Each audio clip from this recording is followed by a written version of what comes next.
தமிழக வெற்றி கழகத்திற்காக போஸ்டர் ஒட்ட களம் இறங்கிய இளம் பெண்கள்.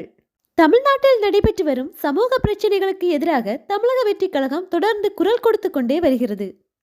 குறிப்பாக பரந்தூர் விமான நிலையம், பெண்களுக்கு எதிரான பாலியல் தொல்லைகள், மீனவர்கள் பிரச்சனை என பல பிரச்சனைகளுக்கு எதிராக தமிழக வெற்றி கழகம் சார்பாக ஆர்ப்பாட்டங்களும் முற்றுகை போராட்டங்களும் தமிழ்நாட்டின் பல்வேறு பகுதியில் தொடர்ந்து நடைபெற்று வருகின்றன.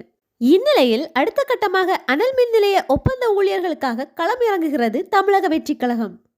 மேட்டூர் அனல் மின் நிலைய ஒப்பந்த தொழிலாளர்களை பணி நிரந்தரம் செய்ய தொழிலாளர்கள் குடும்பத்தாருடன் கைகோர்த்துள்ளது தமிழக வெற்றி கழகம்.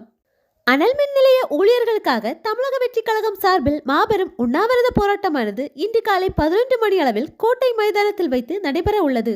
இந்த உண்ணாவிரத போராட்டத்தை மக்களுக்கு தெரியப்படுத்தும் வகையில் ஆங்காங்கே போஸ்டர்கள் ஒட்டப்பட்டது. அந்த போஸ்டர்கள் ஒட்டும் பணியை தமிழக வெற்றி கழக மகளிர் அணி கையில் எடுத்து சிறப்பாக செய்து முடித்துள்ளது. ஒரு இளம் தமிழக வெற்றி கழக தோழி அந்த போஸ்டரை ஓட்டும் வீடியோ தற்போது இணையதளத்தில் வேகமாக பரவி வருகிறது.